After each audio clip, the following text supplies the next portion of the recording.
சக்திவேல் அடுத்து வர எபிசோடில் பார்த்தீங்க அப்படின்னா, சக்தி வந்து தன்னோட பொண்ணு அபியை வந்து ஸ்கூலுக்கு கூட்டிகிட்டு போயிட்டுருக்காங்க. ஏற்கனவே வந்து டைம் ஆச்சு அப்படின்னு சொல்லி போயிட்டுருக்காங்க. ஆனால் நடுவுலே பார்த்தீங்க அப்படின்னா, அவங்களோட ஸ்கூட்டி வந்து பஞ்சர் ஆகி அப்படியே சொல்லி ரோட்லேயே ஸ்டாப் ஆயிரும்.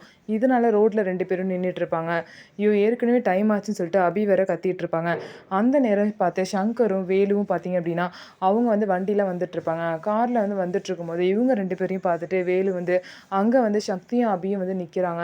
அவங்களுக்கு ஏதோ பிரச்சனை போல, வா என்னன்னு பார்க்கலான்னு சொல்லிட்டு போய் பார்க்குறாங்க. வேலு மட்டும் பார்த்தீங்கன்னா கார்லேருந்து இறங்குறாங்க. சங்கர் இறங்கி போயிடுறாங்க. ஸோ வேலு வந்து இறங்கி பார்த்தீங்கன்னா, என்ன பிரச்சனை, நான் போய் ஸ்கூலில் விடுறேன் அபின்னு சொல்கிறாங்க. அதெல்லாம் ஒன்றும் தேவையில்லை, நான் விட்டுக்கிறேன் அப்படின்னு சொல்கிறாங்க. உடனே பார்த்தீங்கன்னா அபி வந்து நான் வேலு கூட ஸ்கூலுக்கு போய்க்கிறேன்னு சொல்லிட்டு அடம் பிடிக்கிறனால சக்தியும் வேறு வழி இல்லாமல் பார்த்தீங்க அப்படின்னா காரில் அபியை கூட்டிகிட்டு ஏறுறாங்க. இதனால பார்த்தீங்கன்னா வேலு வந்து அபியையும் சக்தியும் போய் ஸ்கூலில் விட போகிறாங்க. ஸோ இதனால பார்த்தீங்கன்னா சீக்கிரமாகவே கொஞ்சம் கொஞ்சமாக அவங்க 2 பேரும் ஒருத்தர் ஒருத்தர் புரிஞ்சுக்கிட்டு சேர தான் போகிறாங்க. வேலு மேலே ஒரு தப்பும் இல்லை அப்படிங்கிற விஷயம் சக்திக்கு தெரிய வந்தாலே போதும். சக்தி வந்து பார்த்தீங்கன்னா தானாகவே வேலுக்கிட்ட பேச ஆரம்பிச்சிருவாங்க.